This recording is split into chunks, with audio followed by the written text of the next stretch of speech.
vamos então ver o autodisparo, que é o contrário do que a gente estava falando agora. O ventilador dispara sem que o paciente tenha feito esforço. Mas por que o ventilador faz isso? Porque tem algumas interferências que podem confundir o ventilador. O ventilador acha, por que ele acha? Porque bate na linha da sensibilidade.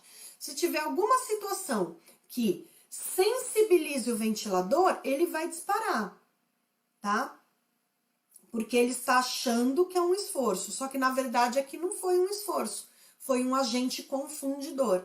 Então, quais são as possíveis causas? Primeira, mais uma vez, a sensibilidade mal ajustada, né? Só que aqui nesse caso, eu tô deixando o aparelho muito fácil de disparar. Muito fácil de disparar. Se ele tá muito fácil de disparar, tá? Qualquer coisa que aconteça lá pode ativar o disparo, sendo que não foi um esforço. Então, lembrem-se, qual é a sensibilidade bem ajustada? Aquela que capta todos os esforços e dispara.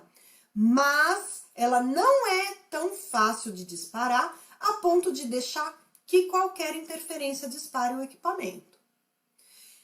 Quais podem ser fatores confundidores? Então, condensação no circuito, tá? Porque aí fica aquele blu, blu, blu, blu, blu, o fluxo vai e vem, e isso pode fazer com que o ventilador entenda que o paciente mobilizou um fluxo, mas não foi um movimento do condensado no circuito.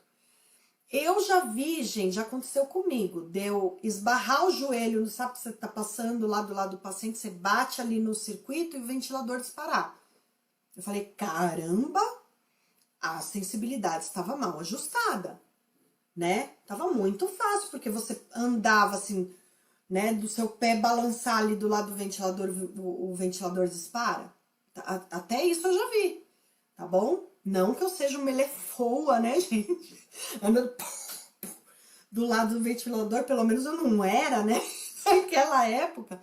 E o ventilador disparar, porque simplesmente tem alguém passando do lado, ou familiar encosta, né, no leito, o ventilador dispara. Alguém mexe na grade, o ventilador dispara. Então, isso não pode acontecer, tá? Mas os casos mais comuns é ótimo, né? Os casos mais comuns são as condensações no circuito, detecção de batimentos cardíacos, então já vi também acontecer, e vazamentos. O caso talvez mais comum de autodisparo seja a questão do vazamento. Então, como que a gente vai detectar? O que eu preciso olhar no gráfico para detectar um autodisparo? Então, eu vou olhar tanto na curva de pressão-tempo quanto na curva de fluxo-tempo. Eu vou olhar que houve um disparo, mas não tem esforço do paciente. Então, eu gosto de olhar o autodisparo não só olhando para o ventilador, tá? Eu gosto também de olhar para o paciente. Pôr a mão no abdômen, ver se esse paciente está fazendo algum esforço, se o diafragma dele está contraindo, se ele está usando musculatura acessória, tá bom? Se eu não identifico absolutamente nada de contração, ainda assim pode ser que esteja tendo, né? Então, eu gosto de olhar, porque às vezes... E a questão medicamentosa, né, gente? Às vezes o paciente está lá com um bloqueador neuromuscular e o ventilador... Normalmente o autodisparo ele faz assim, tá? É raro um autodisparo que entra um de vez em quando. Normalmente o ventilador começa e impossível o paciente estar fazendo aquilo, tá certo? Então, a gente olha se teve o quê? Eu preciso identificar se teve disparo e se teve esforço, né? Esforço sem disparo, esforço perdido. Disparo sem esforço, autodisparo ou autotrigger, certo? Se tem bastante condensado, secreções, oscilações cardíacas, às vezes a gente enxerga um traçado mais oscilatório nos gráficos, tá? E nós temos o quê? A curva de fluxo, a curva de volume em função do tempo, que a gente, nesse caso, também precisa monitorar para ver a presença de vazamentos.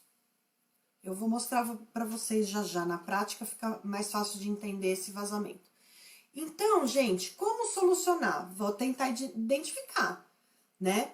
Então, primeira coisa, a sensibilidade está ajustada adequadamente? Se não tiver, eu vou ajustar, né? Segunda coisa, tá tendo vazamento? Se tiver, eu tenho que corrigir. Terceira coisa, não é melhorei a sensibilidade, não tem vazamento, então vou ter que procurar se tem condensado, se tem secreção, né? Se necessita uma higiene brônquica, se, enfim, o que está acontecendo, tá?